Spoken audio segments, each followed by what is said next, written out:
को Mandvi police station का जो तड़केश्वर गांव है वहाँ पे एक गंभीर वारदात हुई थी।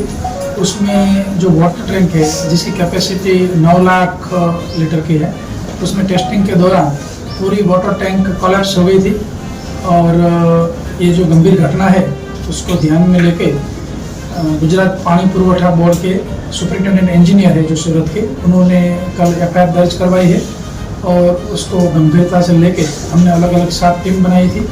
और उसमें जिनको ये टेंडर लगा था और जो ये काम कर रहे थे वो जयंती सुपर कंस्ट्रक्शंस प्राइवेट लिमिटेड के जो ऑनर है जयंती भाई पटेल, उनको अरेस्ट किया गया है। और उनका जॉइंट वेंचर में बाबूलाल अंबालाल की जो पीढ़ी है उसके टोटल 3 पार्टनर है। और जो तीनों पार्टनर को अरेस्ट किया गया है उसमें बाबूलाल पटेल, जसमीन पटेल और धवल भाई, ये तीनों को अरेस्ट किया गया है। खास करके ऐसा जो काम चलता है उसमें गवर्नमेंट के द्वारा प्रोजेक्ट मॉनिटरिंग कंसल्टेंसी भी दी जाती है। तो ये जो कंसल्टेंसी कंपनी है Marsh planning and engineering service limited Ahmedabad, तो वो कंपनी के जो मैनेजर है बाबू भाई और उनके साइट इंजीनियर है जिगर भाई प्रजापति, ये दोनों को भी अरेस्ट किया गया है। और ये जितनी कंपनी और प्रोजेक्ट मॉनिटरिंग कंसल्टेंसी है ये तीनों जो काम करते हैं उसके ऊपर मेन सुपरविजन का काम ये जो पानी पुरवठा बोर्ड के एग्जीक्यूटिव इंजीनियर और डिप्टी इंजीनियर है उनका रहता है, क्योंकि उनके द्वारा पेमेंट होता है।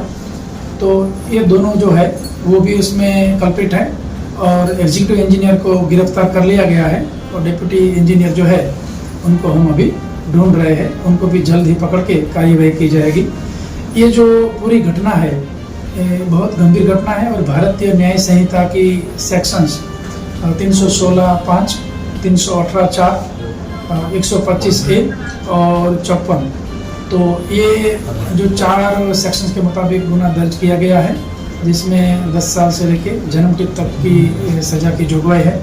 और उसमें हम जो भी टेक्निकल स्पेसिफिकेशन और टेंडर की जो भी कंडीशंस है उसके मुताबिक काम हुआ है कि नहीं, योग्य क्वालिटी वाली जो भी चीज़ यूज़ करनी थी वो की गई है कि नहीं, उसके बारे में अभी forensic science laboratory, SVNIT, Gujarat engineering research institute और RMB सिविल, उनके जो एक्सपर्ट हैं सबके मदद ले रहे हैं। सैंपल कलेक्ट किए जा रहे हैं, लैब में भेजे जाएंगे और उनका जो फाइनल पृथक्करण रिपोर्ट आएगा उसके आधार पे आगे की कार्यवाही की जाएगी।